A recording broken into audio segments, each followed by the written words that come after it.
Halo, jumpa lagi dengan Les Privat Online ya. Kakak di sini dan kali ini kita akan khusus untuk membahas TPS pengetahuan kuantitatif yang soalnya tuh tipe ada 4 pernyataan. Nah, kita diminta untuk mencari pernyataan mana sajakah yang benar gitu ya. Nah, sebagai latihan, teman-teman bisa mengerjakan soal ini terlebih dahulu, baru kemudian nanti menyimak pembahasannya. Seperti itu ya. Yuk, kita mulai saja. Nomor pertama, suatu garis pada bidang XY melalui titik 9,4 dan mempunyai gradien 1/4. Mana di antara titik dengan koordinat berikut yang terletak pada garis itu ya? Kita punya titik 9,4 dan gradien atau M1/4, maka kita bisa menyusun persamaan garis tersebut ya. Dengan cara rumusnya nanti Y dikurang Y1 sama dengan M dikali X min X1. Nah, ini sebagai X1 Y1, M-nya yang ini ya, 1/4 ini. Kita substitusi Y kurangi 4 sama dengan 1/4 dikali X min 9. Kalikan dulu boleh ini kali 4 ya, kali 4 kedua ruas biar nggak ada per-perannya. Jadi 4Y min 16 sama dengan 1/4 kali 4, 1. Berarti kita buka kurung saja ya, X min 9. Nah, kalau mau dipindah ruas nih, berarti X min 4Y min 9 plus 16, berarti plus 7 ya, plus 7 sama dengan 0 gitu. Nah, ini persamaan garisnya, mana di antara titik-titik dengan koordinat ini yang terletak pada garis itu. Nah, teman-teman tinggal substitusi aja ya, substitusi masing-masing titik pada keempat pernyataan ini ke persamaan garis. Yang depan tentu saja X dan belakang Y, karena titik itu selalu pasangan X, Y.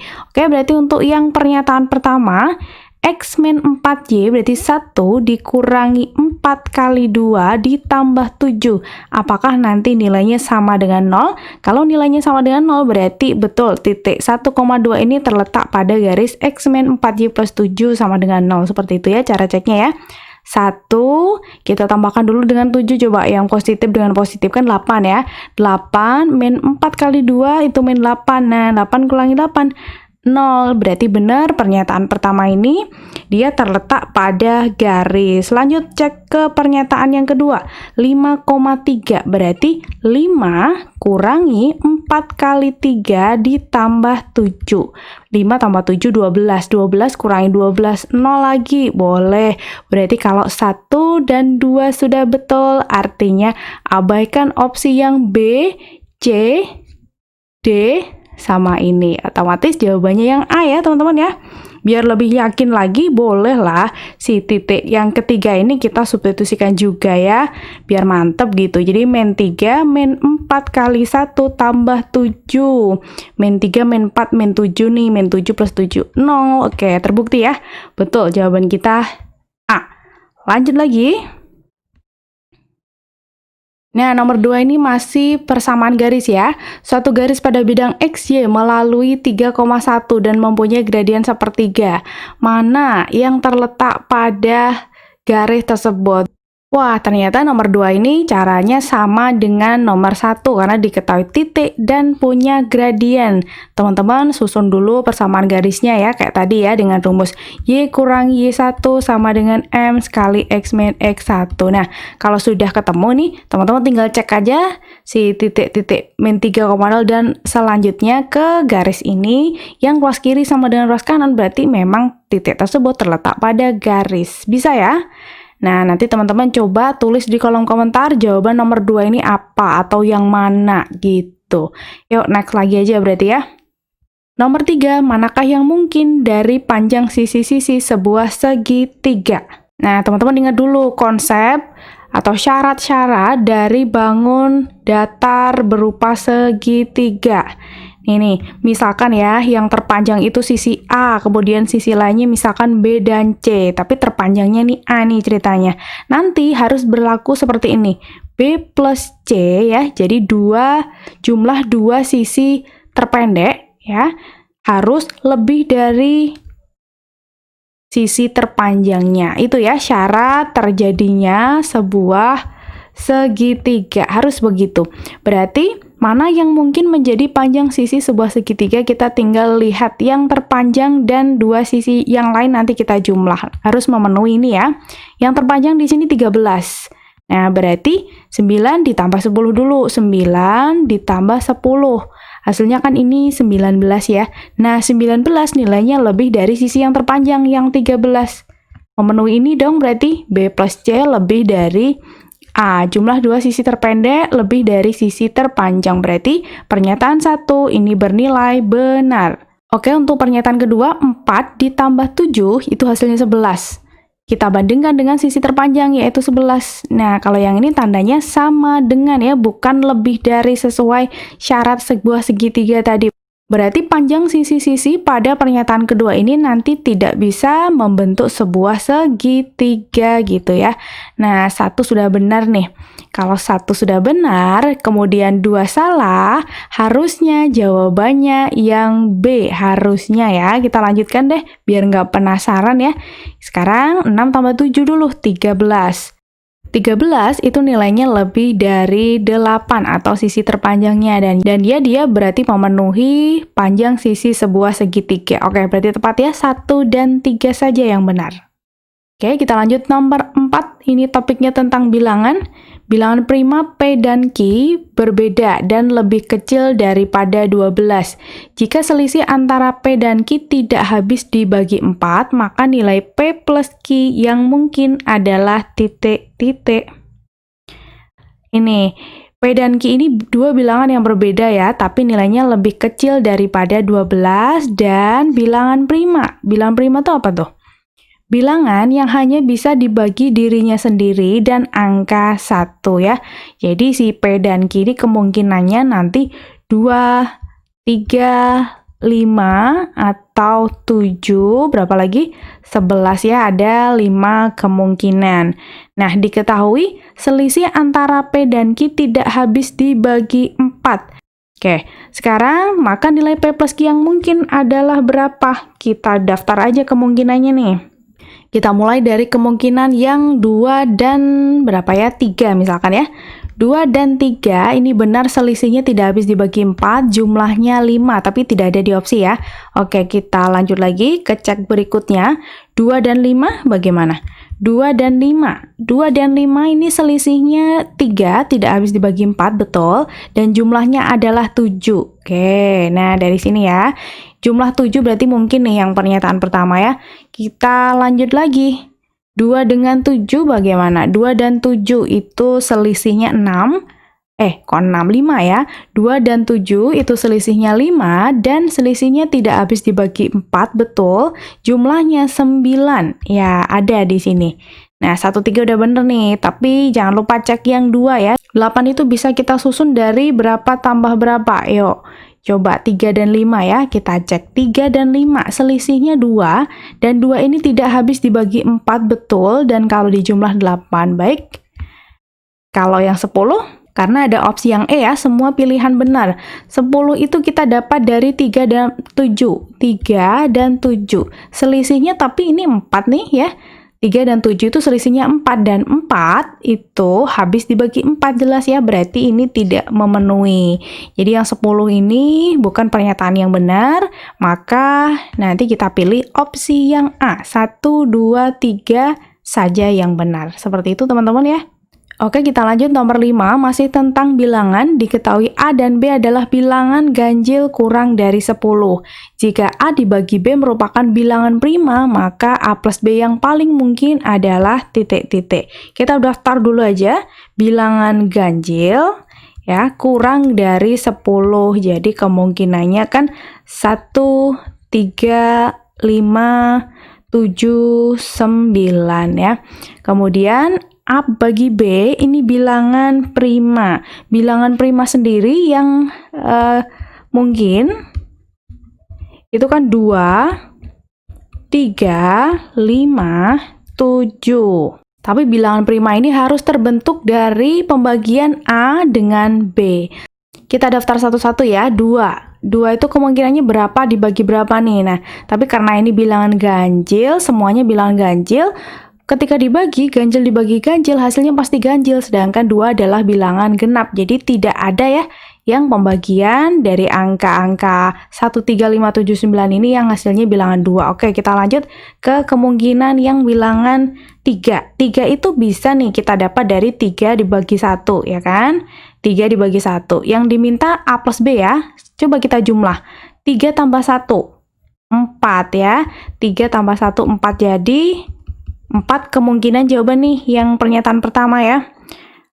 Ada lagi nggak? 3 itu kemungkinannya selain 3 bagi 1 berapa bagi berapa? 9 dibagi 1 bisa ya? 9 bagi 3 maksud Kak. 9 bagi 3, kalau kita jumlah 9 tambah 3 itu 12. Oke, jadi pernyataan keempat juga bernilai benar. Kalau 1 dan 4 benar sih berarti semua pilihan harusnya benar ya.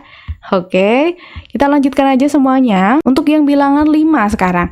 5 itu bisa 5 dibagi 1. Maka kalau kita jumlah nih 5 tambah 1 hasilnya 6 ya kan. Berarti yang pernyataan 2 ini memang benar. 5 lagi bisa didapat dari, oke sudah ya, sudah. Lanjut lagi 7. 7 itu bisa kita dapat dari 7 bagi 1. Sepertinya udah habis nih. Berarti 7 tambah 1 hasilnya 8. Ya, semua pernyataan benar, jadi kita pilih jawaban yang E. Nomor 6 masih bilangan, terdapat 2 bilangan ganjil A dan B. Manakah di bawah ini yang merupakan bilangan genap? Oke, langsung kita cek pernyataan yang pertama.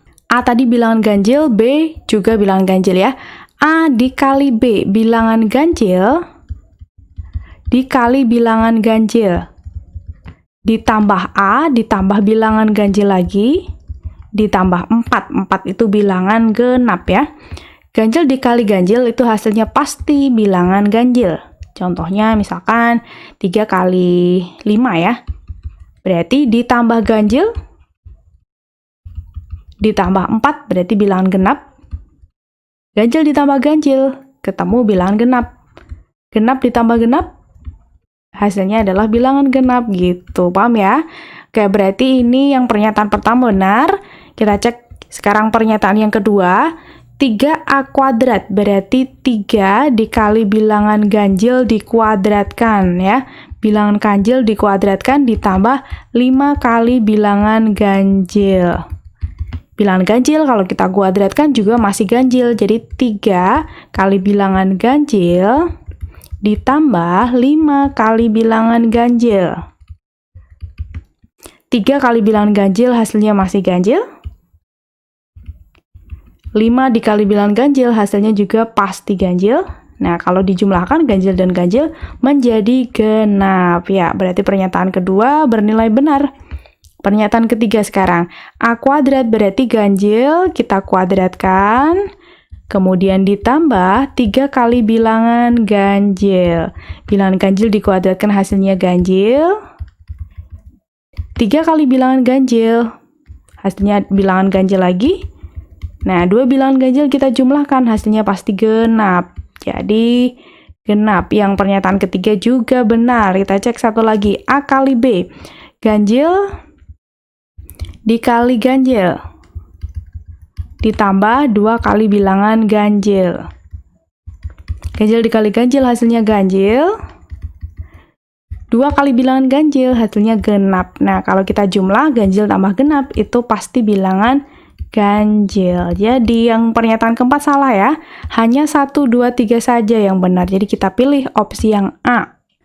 Oke, kita lanjut nomor 7. Terdapat 2 bilangan positif faktor dari 18. Manakah di bawah ini yang mungkin merupakan jumlah dari kedua bilangan tersebut? Kita daftar dulu aja nih faktor positif dari angka 18. 1, 2, 3, 6, 9, dan 18 ya. Jadi faktor itu adalah bilangan yang dapat membagi 18. Satunya ikut, bilangan tersebut juga ikut. Nah, yang diminta mana di bawah ini yang mungkin merupakan jumlah dari kedua bilangan. Jadi dua buah bilangan ya tadi ya. 8, kemungkinannya berapa tambah berapa nih? 2 tambah 6 bisa ya. 2 tambah 6 hasilnya 8. Oke, berarti pernyataan 1 benar. 10 bisa kita dapat dari 1 tambah 9. Nah, berarti benar juga. 15 bisa kita dapat dari 6 tambah 9. Oke, 32. 32 terlalu besar. Coba kita jumlahkan 9 dan 18, ini masih 27, masih jauh ya. Jadi 32 ini tidak mungkin, maka jawaban yang tepat hanya 1, 2, dan 3, yaitu yang A. Oke, sudah ganti topik nih, nomor 8. Jika XY merupakan solusi dari sistem persamaan, X kuadrat ditambah Y kuadrat kurangi 2X sama dengan 19. Yang persamaan kedua, X tambah Y kuadrat sama dengan 1. Nilai X kurangi Y yang mungkin adalah titik-titik. Dari persamaan pertama dan kedua, kita bisa eliminasi dulu dengan cara menghilangkan si Y-nya ya, maka harus kita kurangkan. Nah, X kuadrat harus dikurangi dengan variabel yang sama-sama X kuadrat juga, tapi sayangnya yang di bawah ini nggak ada, berarti hasilnya nanti X kuadrat tetap, Y kuadratnya habis ya ini ya, Y kuadratnya habis karena Y kuadrat kurangi Y kuadrat. Yang ini nih, min 2X, min X, min 2 kurangi 1, berarti min 3, min 3X. Angkanya sekarang atau konstanta yang ruas kanan, 19 dikurangi 1, 18. Kita pindah ke ruas kiri dulu, biar kita faktorkan, nanti ketemu X-nya kan. Nah, kalau difaktorkan nih berapa nih? Cari dua bilangan yang hasil kalinya sama dengan min 18, tapi jumlahnya min 3. Min 6 dan plus 3, betul ya? Dikali hasilnya min 18, dijumlah hasilnya min 3. Maka pembuat 0 yang pertama nih, X min 6 sama dengan 0, maka X sama dengan 6. Yang satunya X plus 3 sama dengan 0, maka nilai X sama dengan min 3. Ada dua nilai X. Yang belum selesai, kita harus cari Y dulu dengan cara substitusi. Misalkan kita substitusikan ke persamaan yang kedua ini tadi ya. Kan tadi X ditambah Y kuadrat sama dengan 1 nih. Kalau X-nya kayak ganti 6, berarti 6 ditambah Y kuadrat sama dengan 1. Maka Y kuadrat sama dengan 1 kurangi 6, min 5. Nah, bilangan kuadrat tidak pernah nilainya negatif ya. Jadi yang Y kuadrat sama dengan min 5 ini tidak memenuhi. Kita lanjut yang satunya aja. X-nya kita ganti min 3, jadi X berarti min 3 plus Y kuadrat sama dengan 1, maka Y kuadrat sama dengan 1 tambah 3, yaitu 4, maka nilai Y adalah akar dari 4, yaitu plus minus 2. Ingat di sini persamaan, maka ada 2, positif dan negatif. Oke, berarti ada 2 nilai X, juga ada 2 nilai Y. Nah, nilai X min Y yang mungkin, berarti kita daftar satu-satu ya. Kalau X-nya 6 nih, kalau X-nya 6, kemudian Y-nya kayak ambil yang plus 2 dulu, berarti X dikurangi Y, hasilnya 6 kurangi 2, yaitu 4 ya, nggak ada di pernyataan. Sekarang kalau X-nya masih 6, tapi Y-nya yang min 2. Jadi X min Y-nya nanti 6 min 2, atau 6 tambah 2. Hasilnya 8, juga belum ada. Nah, kalau belum ada nih berarti nanti salah 2 dari 4 ini pasti dia merupakan jawaban. Jadi kita eliminasi jawaban yang A, D, dan E. Tinggal B, C ini ya. Oke, kalau X-nya KK ganti min 3 sekarang. Y-nya 2. Kita dapat X min Y-nya berapa ya? Min 3, min 2, min 5. Min 5 mana nih? Nah, karena ada di bagian 4 ini, kan pasangannya sama 2 nih ya. Nah, berarti jawaban yang tepat nanti yang C. Kalau sempat, ya hitung aja deh. Y yang min 2 sekarang, berarti X min Y. Hasilnya adalah min 3, min 2, min 3 tambah 2. Min 1. Ya, betul ya. Berikutnya nomor 9, untuk X kurang dari 0 atau bilangan negatif ya. Di bawah ini fx yang nilainya semakin kecil jika X semakin besar adalah titik-titik. Syaratnya ini ya, X-nya kurang dari 0. Kita cobain aja. Misalkan X-nya negatif 1, boleh ya. Untuk X negatif 1, untuk pernyataan 1 dulu. X sama dengan negatif 1. Berarti F negatif 1-nya nilainya seperti apa? 1 dibagi negatif 1 dikuadratkan. Berarti hasilnya 1/1 alias 1 ya. Untuk membandingkan semakin kecilkah atau semakin besar, berarti kita butuh pembanding X yang lain. Misalkan kita ngambil lagi X-nya min 2. Ingat X tadi kurang dari 0 ya. Kemudian kita cari F min 2, berarti 1 per min 2 kuadrat, berarti 1/4 ya. Dari sini gimana? Sudah kelihatan belum? fx-nya harusnya semakin kecil jika x semakin besar. Jadi perbandingan berbalik nilai ya. Berbalik nilai, satunya kecil, variabel satunya besar, satunya kecil, kebalik ini sama aja. Ini untuk x-nya sekarang. Dari min 1 ke min 2 itu kan namanya mengecil ya. Mengecil namanya. Nah, sekarang kita bandingkan dengan fx-nya. 1 ke 1/4 juga mengecil, jadi sesama mengecil nih. Ya, berarti semakin kecil nilai x, nilai fx-nya juga semakin kecil. Berarti bukan ya, yang nomor 1 bukan penyelesaian. Karena nomor 1 bukan penyelesaian, berarti ini kita eliminasi ya, sama E juga. Berarti tinggal C atau D. Kita cek yang pernyataan 2 saja ya. Pernyataan 2. Kayak kata di sini, lagi kita ngambil X misalnya min 1, berarti F min 1-nya berapa ya? X berarti min 1 ditambah 1 per min 1. Yang ini hasilnya min 1 ya teman-teman ya. Jadi min 1, min 2. Sekarang kita ambil yang min 2. Berarti F min 2-nya min 2 ditambah 1 per min 2. 1 per min 2 itu sama aja min setengah. Jadi min 2 min setengah. Min 2,5 atau min 5 per 2. Sekarang kita bandingkan. X-nya dari min 1 ke min 2 berarti semakin kecil. Si fx-nya dari min 2 ke min 2,5 juga semakin kecil ya. Kalau pada garis bilangan dia itu ada di kirinya si min 2. Jadi yang pernyataan 2 juga bernilai salah. 1 salah, 2 salah. Kalau 2 salah nih, otomatis kita pilih yang jawaban D karena 2-nya di sini udah salah. Hanya 4 yang benar seperti itu. Biar lebih yakin lagi, kita cek yuk sini ya.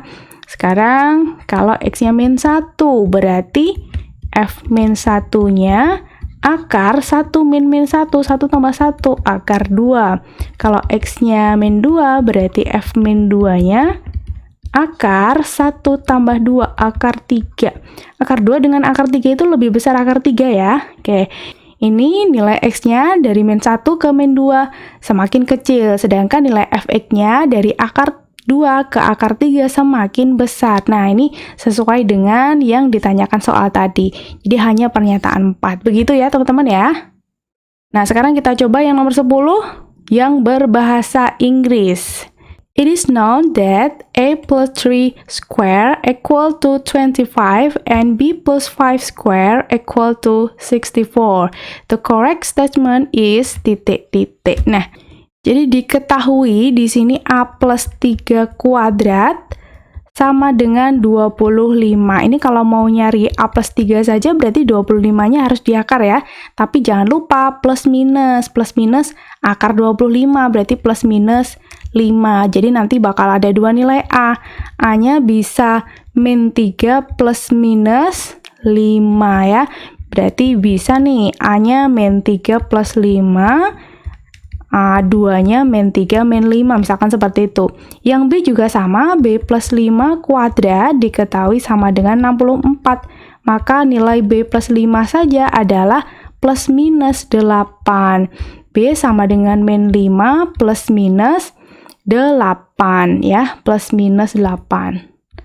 Berarti B1-nya min 5 tambah 8, B2-nya min 5 min 8. Kita hitung aja deh ini ya. Min 3 tambah 5, 2. Min 3 min 5 min 8. Min 5 tambah 8, 3. Min 5 min 8 min 13. Nah, baru kita cari nih semua pernyataan ini tentang A per B ya, pembagian A dan B yang diminta nanti lowest terendah sama yang highest, yang tertinggi. Oke, kita coba satu-satu. Kalau A-nya kita ngambil 2, kemudian B-nya kita ngambil yang 3 dulu. Maka dari sini nilai A per B adalah 2 per 3.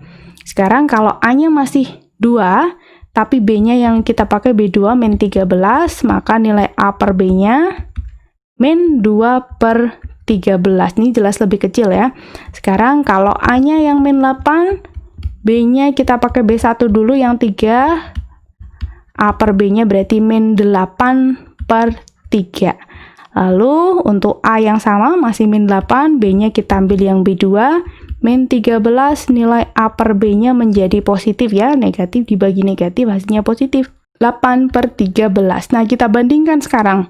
Mana nilai A per B yang paling besar? Berarti kita liriknya yang positif ya. 2/3 dengan 8/13. Mana yang lebih besar? 2/3 itu kalau kita bikin ke desimal kan 0,666 gitu ya, 667 misalkan.